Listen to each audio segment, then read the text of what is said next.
তুমি এখন এই সময় কোথাও চলে গেলে আমি একা একা কিভাবে ম্যানেজ করবো? যাবো না তো, কিছুতেই যাব না।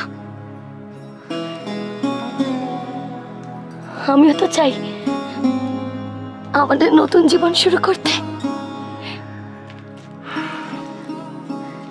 তাহলে উপায়? এক্ষুনি যাবো মায়ের কাছে, মাকে সব কথা খুলে বলবো। আমি জানি মা ঠিক বুঝবেন। মা যখন দেখবেন আমাদের দুজনকে একসঙ্গে, মা বুঝবেন যে তুমি আমায় কতটা ভালোবাসো, ঠিক মেনে নেবেন, আমাদের আশীর্বাদ করবেন, খুব খুশি হবেন। সত্যি সত্যি খুশি হবেন উনি?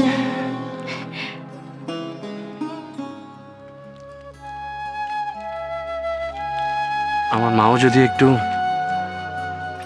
তোমার মা খুশি হবেন। আমার বাবা মার কাছে আশীর্বাদ নেওয়ার পর আমি যাব কলকাতায় তোমার বাবা মাকে বোঝাতে। দেখবে তোমার মাও আমাদের আশীর্বাদ করবেন।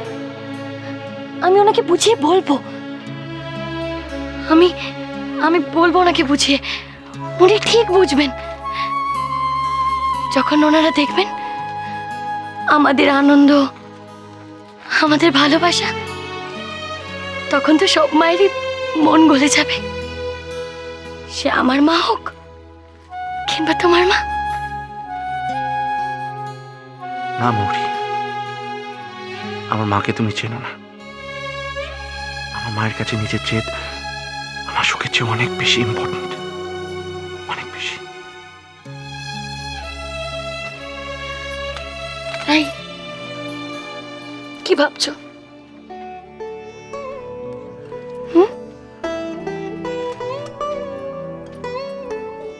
চলো চলো তোমার মায়ের কাছে যাই।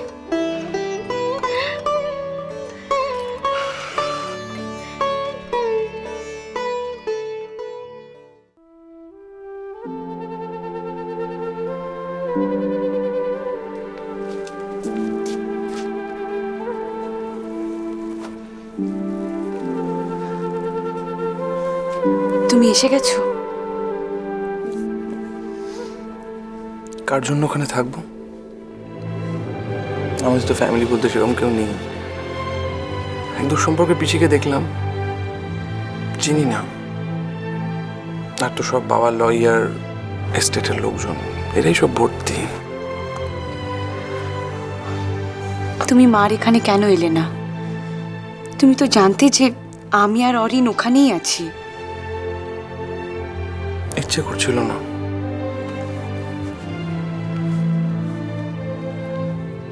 আসলে কারোর সাথে কথা বলতে ইচ্ছে করছে না। আমি গেলেই সবাই সান্ত্বনা দিত, শুনতে ইচ্ছে করছিল না। রুদ্র, এই নলি, বাবা বেঁচে থাকাকালীন আমি একবারও গেলাম না। না, বাবা তো বলেছিলেন যোগাযোগ রাখতে, সময়ের জন্য করে উঠতে পারলাম না। এই আফসোসটা সারা জীবন বয়ে বেড়াতে হবে। রুদ্র, বাবা আরেকটা কথা বলেছিলেন, that he is proud of his son. মনের মধ্যে কোনো আফসোস না রেখে তুমি এই কথাটা মনে রেখো। তোমার আর বাবার মধ্যে মতের মিল না হলেও তুমি তোমার বাবাকে প্রাউড করতে পেরেছো। নলি, বাবা জানতেন যে আমি ওনাকে মনে মনে শ্রদ্ধা করি?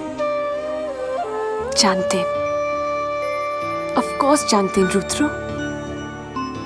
তুমি যে আর্টিকেলটা লিখেছিলে বাবাকে ডিফেন্ড করে, তোমার মনে নেই?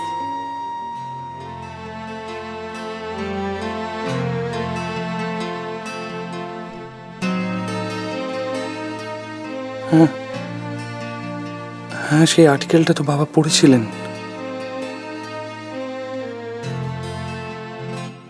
বাবার কাজকর্ম সব ঠিকঠাক হয়েছে? একদম। একটা কথা ছিল নলি। কি? যে তোমাকে পিসির কথা বললাম না, উনি বাবার পিস্তুত বোন হন, বিধবা, নিঃস্ব। শেষ 2-2.5 বছর নাকি উনি বাবার কাছেই ছিলেন।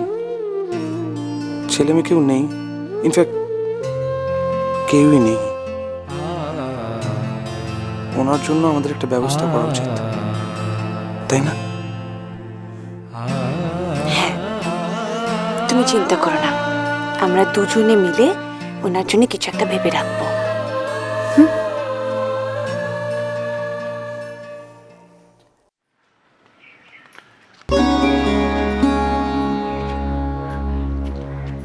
কি হলো? চলো।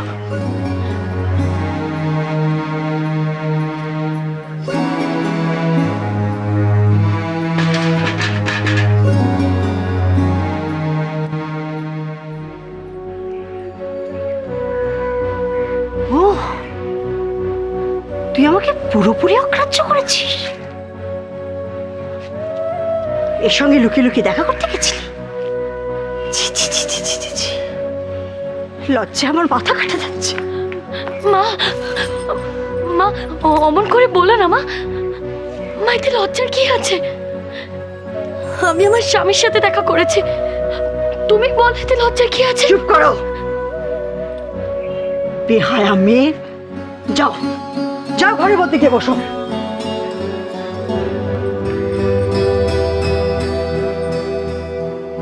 মৌরি, তুমি একা ঘরে যাও। মা, খবরদার, খবরদার বলছি, আমি কারুর মা নই। মা, না, আমি আমি কারুর মা নই। যাও ঘরে যাও মৌরি, ঘরে যাও। মা, মা, আমার একটা কথা শোনো মা। মা গো, আমরা একে অন্যকে ছেড়ে বাঁচতে পারবো না মা। আমরা একে অন্যকে ছেড়ে বাঁচতে চাই না মা। আমরা দুজনে দুজনকে খুব ভালোবাসি।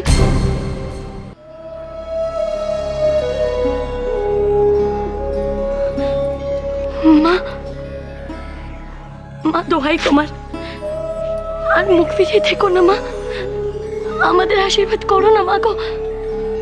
কি আশীর্বাদ? কিসের জন্য? খাল কেটে ঘরে কুমির ডাকার জন্য? নিজের পায়ে নিজে কুড়ুল মারার জন্য? মৌরি, আমি তোমার কাছে বারবার মাথা কুটেছি, বারবার। অমন কাজ তুমি করতে যেও না, শুনেছ আমার কথা? এখন কি বলছো? আশীর্বাদ করো? লজ্জা করে না তোমার? মা, আমি জানি আমি অনেক অন্যায় করেছি। আমার অন্যায় শুধরানোর আমাকে আমাকে একটা সুযোগ দিন। আমি আমি আমার বাকি জীবনটা দিয়ে মৌরিকে সুখী রাখতে চাই,